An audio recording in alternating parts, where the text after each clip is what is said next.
Andy. Hi everyone. Are you able to hear me? Okay. Hi Andy. Good morning everyone. Hi, sir. Good morning. Okay.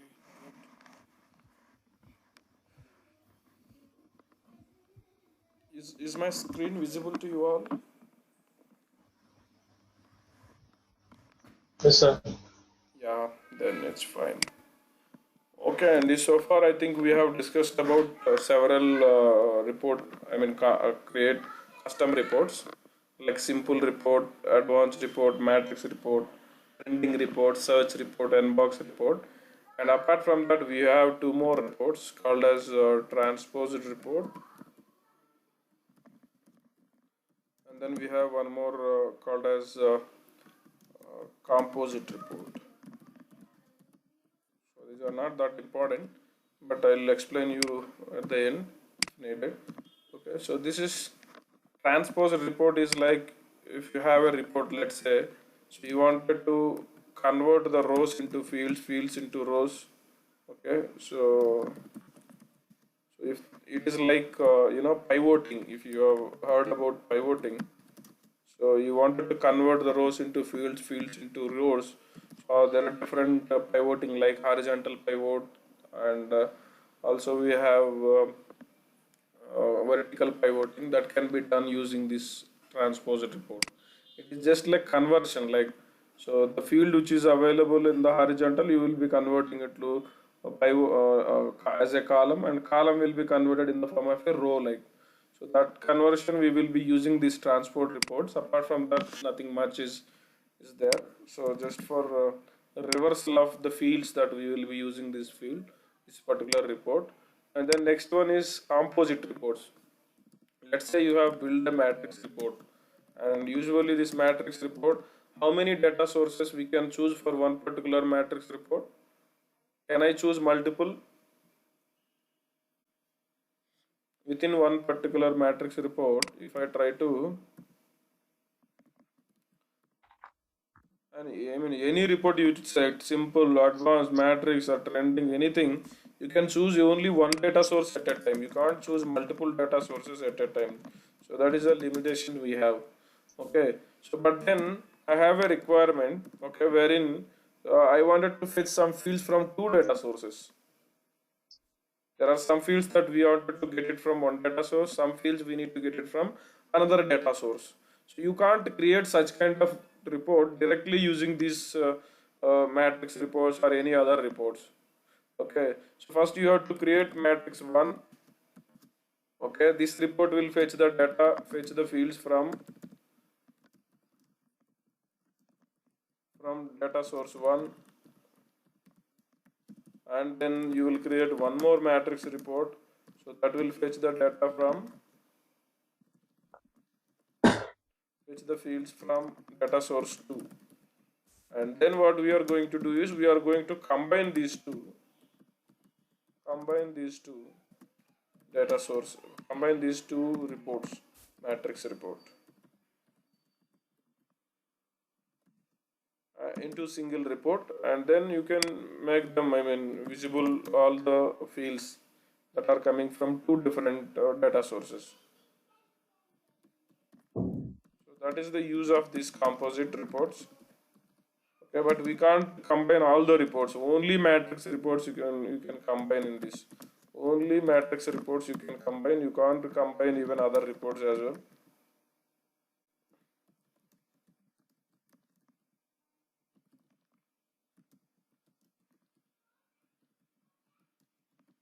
If you wanted to combine any other reports, then you'll have to use integrations.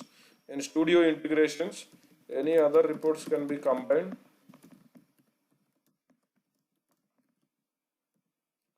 using Studio integrations. So, but here we can't do it. So that is a limitation. There may be interview questions like, for example, like what is the use of a transposer report? So this is used to perform the pivoting. Like you can convert the rows to columns or columns to rows. You can perform. So that is the use of this particular report. And And then you have a composite report. What is the use of these composite reports? If you wanted to combine two reports, which is fetching the data from different data sources, okay, then you will use this particular composite report to combine two different matrix reports. Not only two, more than two also you can combine, but only matrix reports you can combine. If you try to call an advanced report, so does it accept? It will not. Advanced reports, if you, I mean, you have a requirement like you need to choose different fields from two different data sources within advanced report, but still it does not allow. Only matrix reports are allowed within this composite reports. And if you wanted to combine two advanced reports, then go for studio integrations that we will see when we are building these studio integrations. Okay, that's the important one. And then we will move on to the next topic today, important ones. They are called as integrations. Okay, so what is a integration? First of all, we need to know.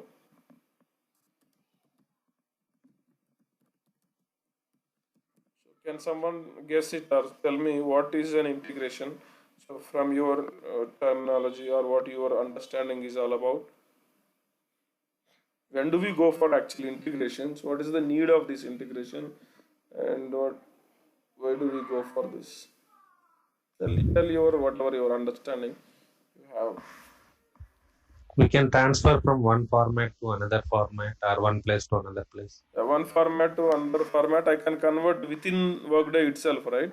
I can use different calculation fields I have, but then why do you I need to integrate them? I mean, when what is this integration comes I when? mean, different environments. Yeah. We need to convert from Okay. different environment, one environment to another environment.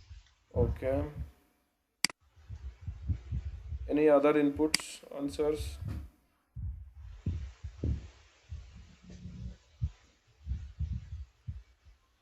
Okay, so integration concept comes when you have two, one more than one systems actually in place. Like let's say we have two systems. Okay, we have Workday, and I'm converting or I'm sending this data to some other like Exility Global. Let's say this is another application, another system. Now what happens is Workday maintains some standards. Maybe if I talk about date, let's say, so date we follow certain code here, there's some standards. So date, what is the default date format here? We will use and then we'll use DD, and then Y. Okay. But then Exility Global may maintain differently. The date format, what they are maintaining, maybe it will be different. Like they may maintain DD, Y. Okay. And similarly, you have currencies there. So currency may be by default we are maintaining here USD, and they may be maintaining in rupees or in maybe euros or can be any other. Like this, like let's say you have some male gender values, and here we are just maintaining it as just okay. So like these different systems will have different formatting options, so that is as per their standards they will build their own systems, right? But then when I wanted to transform the data from one system to other systems, if I directly send this, if I create one mapping and directly send this, run that integration and load the data, it will keep throwing you errors because date is now here in this format, and I map this date field here with another date field. So we have one date field. I map this date field, workday date field with this Exility Global date field, let's say. Then what happens is the format that we are getting in Workday is different. The format where we are loading is different. Therefore, it will keep throwing errors, saying that in I mean data type errors or conversion errors, something like that. Maybe here you have USD, and when you are trying to load in terms of euros, it doesn't accept again. So whenever you have two or more systems and you wanted to transform the data smoothly between these systems without any issues, then this terminology comes into place. So we have to do some conversions or integrations for that smooth transfer of the data from one system to other systems. Okay, so the integration is used for smooth functioning, smooth transferring of data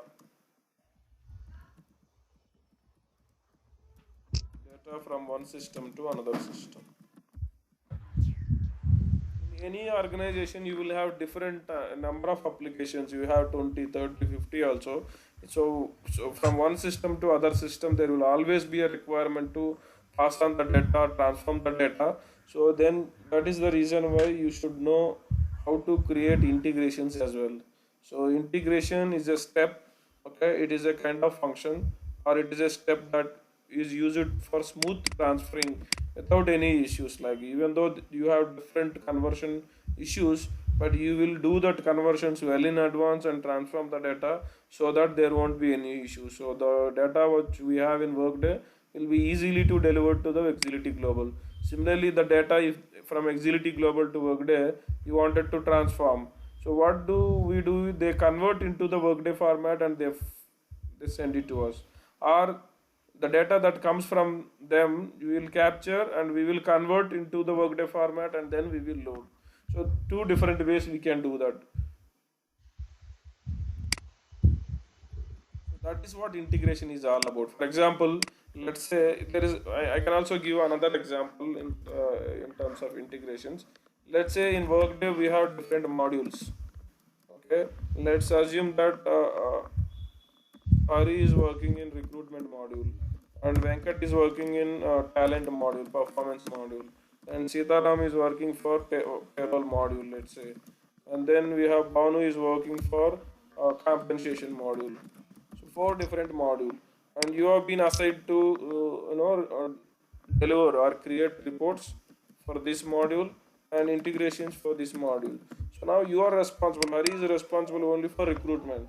He will collect the data sources for that, and he will collect the requirement for that module, and then he will start implementing these reports. You start creating those reports. He will test it and make sure that the data is visible in the reports as expected from the client. Similarly, he start creating integrations as well.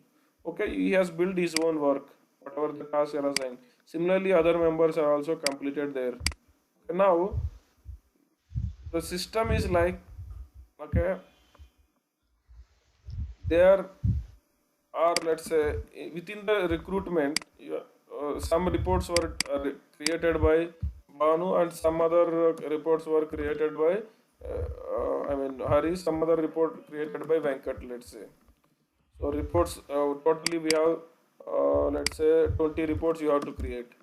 Okay, among these 20 you have shared yourself.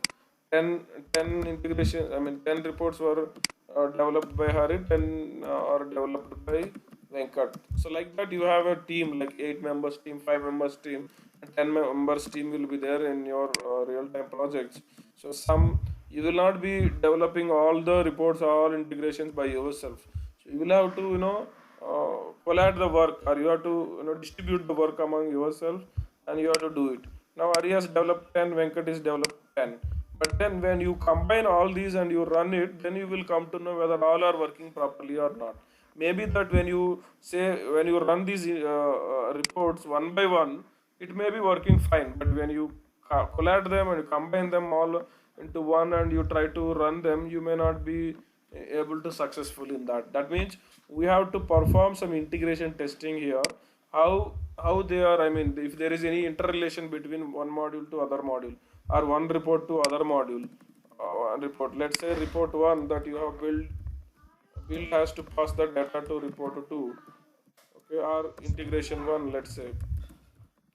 Okay, and then integration 1 will deliver the data to integration 2. Likewise, this is the one we have requirement. Now first you have to create a report, you have to build one more integration, one more built-in integration. Now the report, when I run it and check the data is coming properly as per the expected. And the integration, when I run alone, it is working fine. Another integration, when I run it, it is working fine. But all of them when I run together, okay, finally is like, so this integration has fetched the data and this output is has to be given to this, and finally it has to be delivered to some external system like Executive Global. But then output they are not getting properly. Maybe this is working fine, but the other one is not working fine. Maybe individually they are working fine, but when you combine them together and start running, they may not be working fine. So that is what the integration is all about. So when you the parts by parts it will work fine, but when you combine also it should work. So that is why we will perform always in real time integration testing as well. When you combine all the inputs, all the integrations or all the reports or all the modules that related each other, and then run it and check whether they are giving the desired results, the desired output as well or not. So that is where we also perform integration testing. And similarly here, if you wanted to transform the data from one system to another system, so for smooth transactions transformation, so we will do some data conversions, some mappings you need to do, automatic mappings. So using that, we are going to integrate all the systems. Okay, for example, you have payroll module. Let us say this payroll module. Okay, what we do is we have a pickoff integration tool. There is a tool called pickoff integration tool. What this tool does is it will collect all the payroll related changes for all the employees. For example, you have taken a leave, long leave, 30 days leave you have taken. So that has to be deducted in your payroll salary, right? Or may be required or may not be required. So if you do not have your privileged leaves, then obviously I have to deduct in that amount in your salary. If you have privileged leaves, then I can deduct those. I can minus that. You have taken 30 days leave. You have 35 days privilege leaves. 35 minus 30, still you have 5 days, so I don't need to cut any amount in your salary. But then you have only 20 days privilege leaves. So 30 days you have taken leave. 30 minus 20 will come 10 days. For that 10 days extra, I have to deduct the amount from your salary. So that way there will be some deductions, there will be some earnings, extra earnings, which you may need to add as well. Okay, whenever you are doing these payroll related changes, if you wanted to capture using this pickoff and you are transforming the data to other external system for calculations, pickoff does not do their own calculation by this tool itself. So this has to be delivered to some external system. Otherwise, the pickoff is not complete. So I mean, there are some mandatory transformations, mandatory conversions has to be done. In that case, you should know about these integrations, how to build these mappings, how to do these conversions. So, okay, so then only you will be able to build your own inbound as well as outbound integrations. Not only pickoff, even if you consider CCW or if you consider any other integration tool, there may be a lot of conversions that requires. We'll go through one by one how to make use of them. But you understand the concept, right? What is the use of this integration?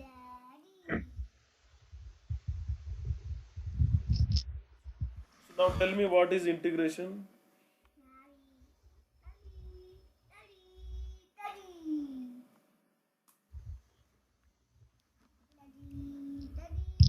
Hello. Yes.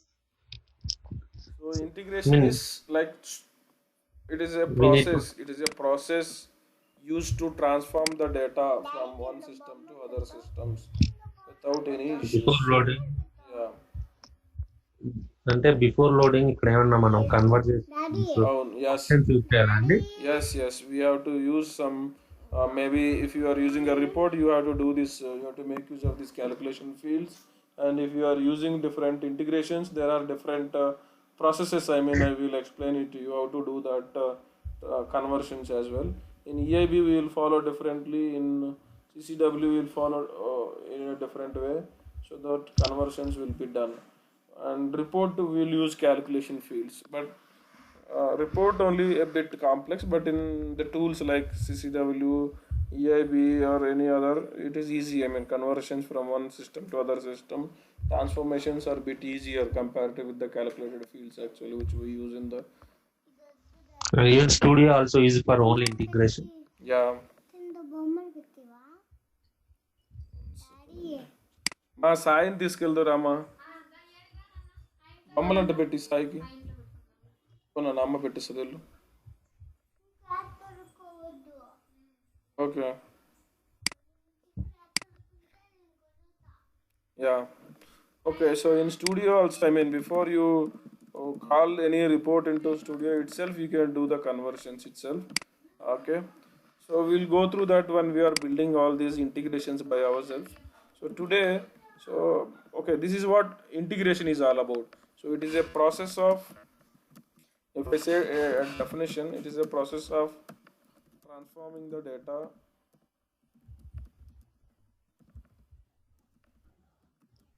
from one system to other system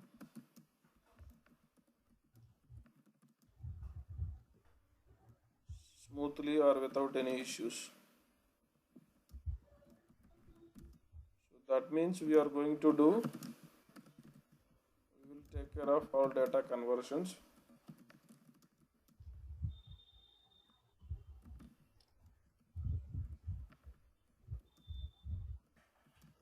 Well in advance, or conversions in the mappings. You can see. Okay, so this process is called as integrations.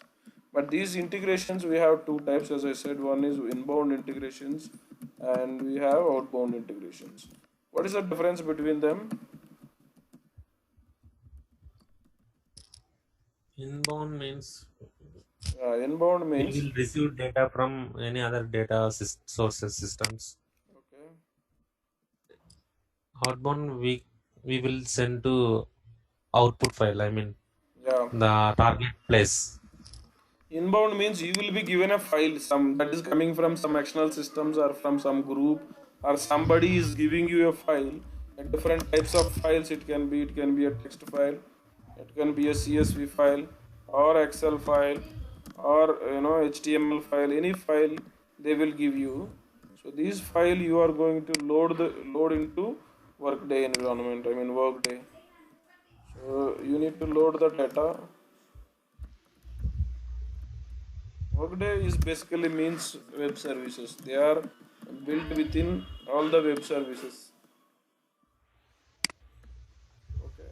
So that means if you are given a file, let's say you are given some compensation related data, and that data you are going to load into this web service, Workday.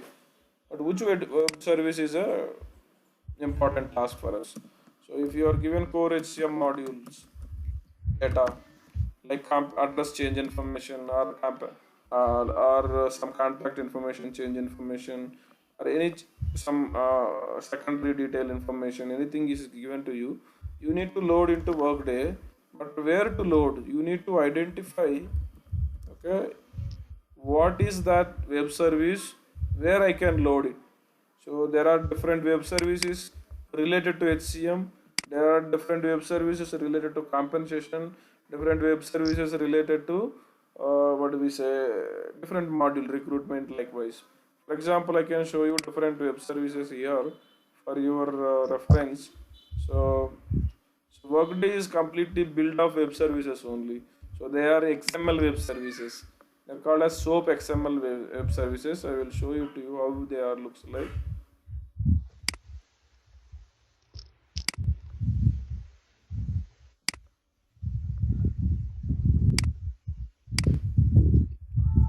This is a studio. Okay. So we can also see it from directly the tenant as well, but all of them we can't see at once. Therefore, I'm showing it to you here. So let me go to the schema explorer.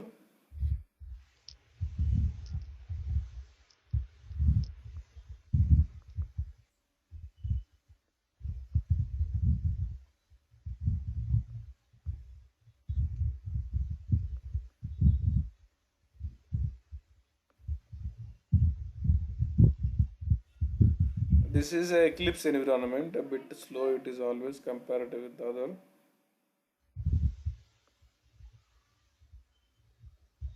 Okay, I will show it to you once it is open. And then coming back to, so what I mean to say is inbound means you will be given different types of data, recruitment data. Let us say today 100 members are joined into your, I mean selected in the organization for our Workday or some other technology. So that data first of all you have to load into Workday.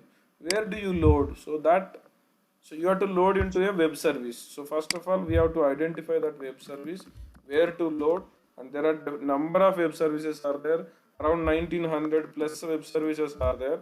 So choosing a web service, choosing the correct web service itself is a typical task. Once you are clear on that, then it is easy for us to complete any given task in the integrations.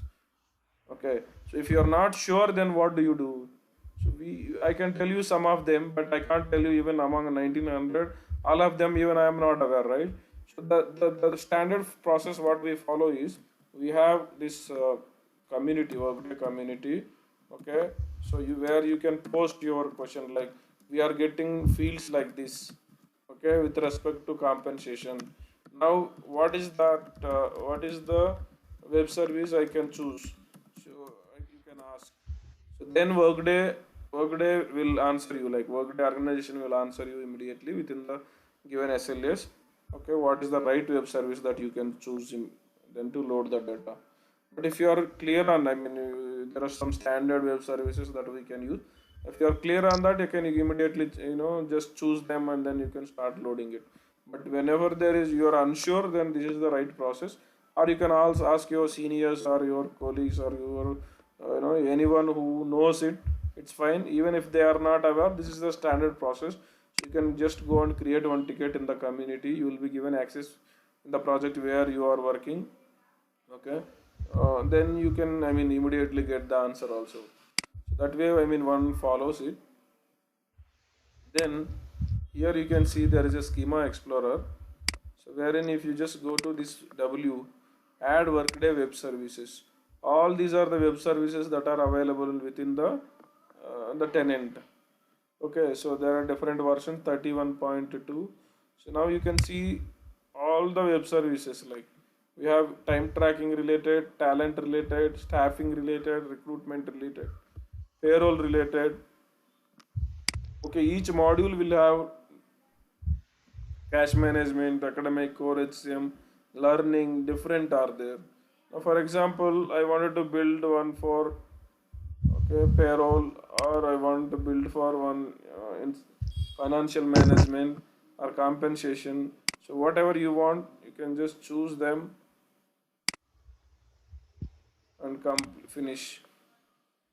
Just finish, then you can expand here. It will have all the web services that are related to this compensation module. Similarly, if you choose core HCM or payroll or, okay, any other module that you wish to have, and then just select and just expand this. Say okay and expand it, and you will see all the web services that are present in this compensation. There are several are there. So and then identifying the right one is the complexity that we feel here. So compensation scorecard, compensation plans, grades, benchmark jobs, all these are called as web services. Compensation scorecards, request bonus payments, period activity, eligible earnings, compensation change if there is any, or bonus if you get any bonus or if any one-time payments. So you can use these ones. So this is what I mean. Each one, like if you use this period activity, it will have number of, like for example, I use this one-time payment. So what it is, I will show you how it will is. So right click on this and open SOAP wrapped request. Then you will get clear idea. So this is the web service I am opening. Any one web service I am selected and opening it. And you can see how the internal structure is all about. This is called as a SOAP XML actually. Okay, it will be in the form of XML only, but it is a SOAP standard XML format. It doesn't support any other technological like Java, or only the XML formatting it supports. You can see here. So this is how the formatting of the web service is. So this is one web service. And what is web service? This is a compensation related, and that too one-time payment related. If you get any one-time payment bonuses, that bonuses we can load it here. But what it does, what it contains, if you look at here, it contains different fields, like we have contingent worker ID, we have attachment description, we have employee ID, we have different fields here. We have employee ID, we have position ID. There are some mandatory fields. There are some not mandatory fields as well. Benefits event subcategory, one-time payment plan ID, and there are some scheduled dates as well. So here we are going to supply these values. Let's say I wanted to give you employee ID. Okay, so here employee ID is the starting tag and this is the ending tag. In between this value I have to give. Let's say for a particular employee 500 employee ID, I can give employee ID here, and then I wanted to load some amount for him. Okay, so in there will be a amount field, currency field, or some amount field wherein you can give the value, and then you can run this and load this. So here it will be like you keep running them. So this is a SOAP XML, and you run them and you will get some errors that needs to be fixed. Once all the errors are fixed, then you will be able to load the data into the workday. See here, what is the error you get here? Invalid ID value. There is a value called ABCDEF. This is not a valid for a contingent worker. Here for contingent worker value is ABCDE. Worker ID means it is employee ID only. So contract employee ID is this is given as ABCDEF. So they have put like just by default like this, but it is not accepted. Only numeric numbers like 1, 2, 3, 10 like that only accepted. So I have to replace this with 234 some employee ID. Then it will accept. See, I will run this. If it is there, this particular employee ID is there, then it will accept. This is also not a correct one. So you can give 213034 and you can check that employee ID is there in there or not. So if it is this is also not there. So you can go and check this is there, and then you can give the right value, and it will accept. So what we have to do is we have to fill all the fields here, what are the field values, and then load. So once the loading is done, this HTTP response code you will get as a 200. 200 means the data is loaded into the web service. Okay, so this is how we do. I mean, this is how the process is. So you can choose any of this web service, and you can have a view like how these web services are. I mean, the same way it will be in the XML format. There will be certain fields, and for those fields we'll have to map the values. Okay, now coming back, so you will be given one file here. As I said, that file will contain some, let's say, 20 fields, and here in this your web service, like now I have selected one-time payment web service, that is related to, I have chosen one-time payment web service that has around some 20 to 30, not sure exactly, it having 20 to 30, or sometimes you may be given 10 fields. These 10 fields you have to map it with these fields. This is a file coming from external system, and it has only 10 fields. It has employee ID, it has some amount, it has some one-time payment plan ID, some date values, and those values you need to map it to this. That is what we are going to do. I mean, loading the data into Workday means loading the data into web service. Web service means it has a default some fields. Let's say some web services will have 20 or 30 fields, or some web services will have around 200 fields also. So for all these fields are, some of them are mandatory, I mean they are required, and some of them are optional. If it is optional, you don't need to give any value, but if it is a mandatory, you have to pass the value there. So whatever this, like say you have given, like let's say your employee ID is given, employee ID value is given in your file. That employee ID you have to map it with this employee ID, whatever is present, MPID or employee ID. Similarly, you got some amount here. That amount you have to map it with the SOAP XML employee amount field will be there, right? So that amount field you have to map. So that way these fields and these fields you have to map. You have 10 fields, and 10 fields of this particular web service you have to map, and there may be other 10 fields or 20 fields that you can hide or you can leave blank and you can load them.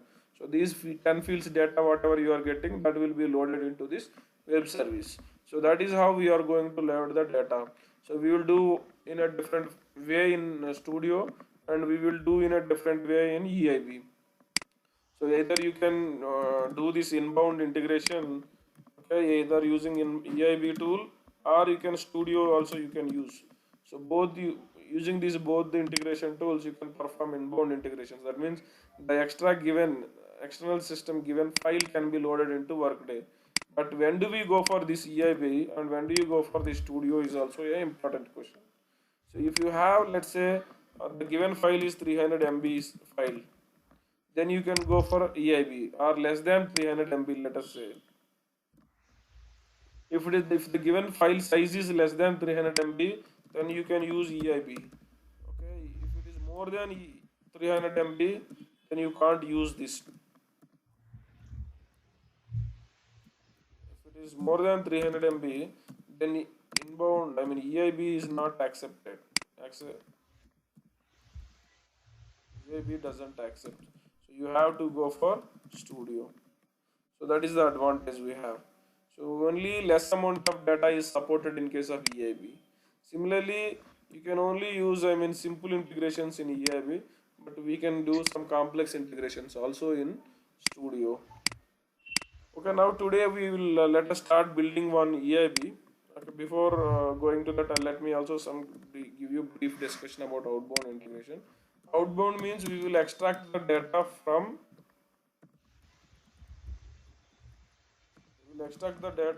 Workday.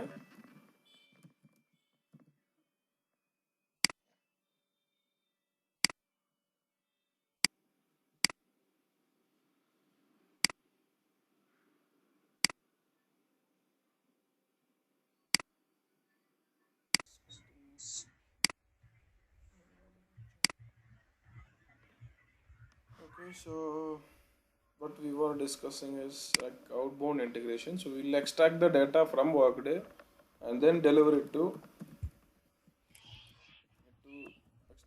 either external applications or downstream applications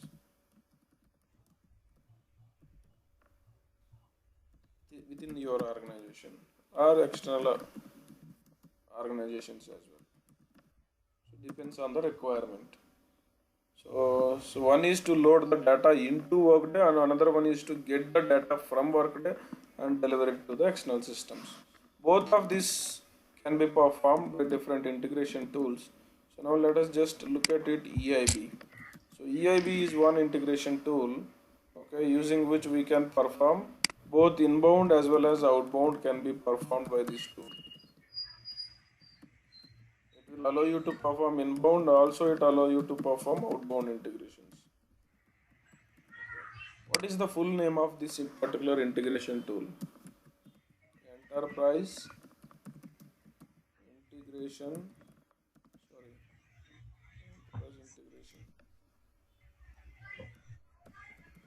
enterprise interface builder. The name of this tool is Enterprise Interface Builder. So using this particular integration tool, we can perform inbound integration and also we can perform outbound integrations. But then when you are performing inbound integrations, so only up to 300 MB data only we can, only up to 300 MB data, so we can load the data into Workday web services. But if it goes beyond, then it will keep throwing errors. It doesn't allow, I mean, it starts running very slow in the beginning and then keeps failing, saying that the size of the data is huge or exceeded the data limit that is set for EIB. Okay, so that way it doesn't allow more than 300 MB data. And then next one is, for example, if I say outbound, means extract the data from Workday and deliver it to external systems. So maximum you can deliver 2 GB file from other systems, maximum. So beyond that we can't transfer. Okay. So that is how we are going to do. Both of them we can do. Now let us start building one EIB integrations. How do you build these integrations? So we have a task code. The task code is create EIB.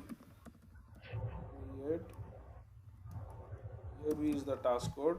Using this task code, you can perform both inbound, also you can perform the outbound. But for both of them, the same task code you will be using.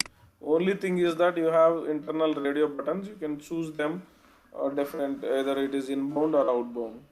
So let's go to the system and then start making use of it. So I will use create EIB. You can write create EIB is the task code. Once you click on this create EIB,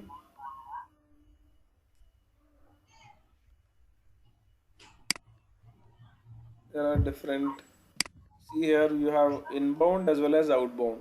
If I select inbound means I am going to perform and I am going to build an inbound integration. If you choose outbound, it is outbound integration. Here you can give the name of the integration that you are going to build. Let's say you have to give the project name, and then I am going to build EIB, and then I am going to build inbound integration. Inbound one, let's say. If this is also unique, name is always unique. If it is already present, it will throw error, otherwise it will not throw. Okay, so this is the integration that we are building here for inbound. Let me copy the name. Now I choose this inbound and click OK. And you can see there is a general settings wherein the name, for each name that you give as an integration name, so there is a backend one integration system ID that gets generated. Okay, so if you try to give the same name again with for different another user integration, then it will not allow, because there is a unique ID like a primary key is generated, it doesn't allow you.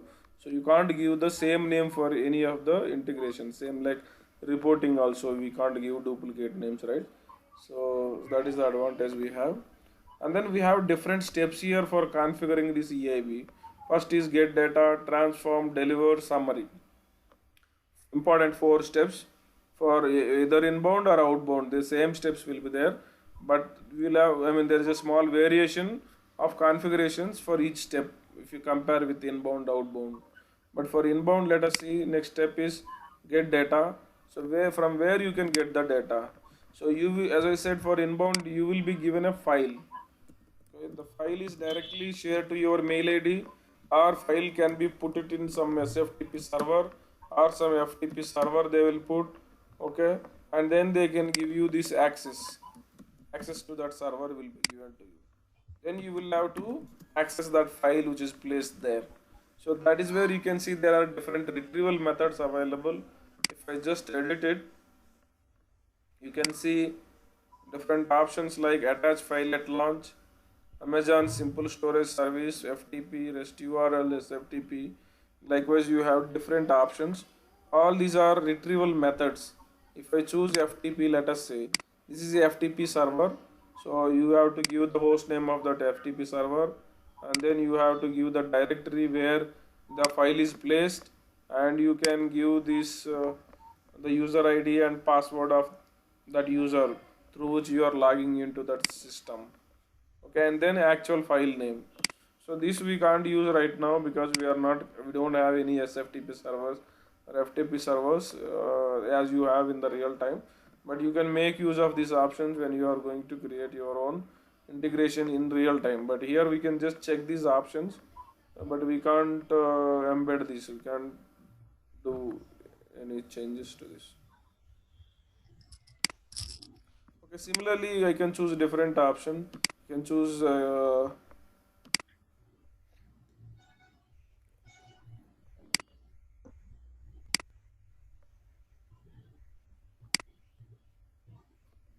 SFTP. SFTP also it will ask like same SFTP address, directory name, and then it will ask you different authentication methods. So you want to have dual authentication, SSH authentication, or you want to log into that server using username password. So all these are just, I mean, login methods using for that particular server, or maybe you will be given REST URL as well. So directly there are some systems, okay, through, I mean, through REST URL will also be communicated. This is a REST XML file that will be given to you. So through that also you will be able to capture. They'll give you the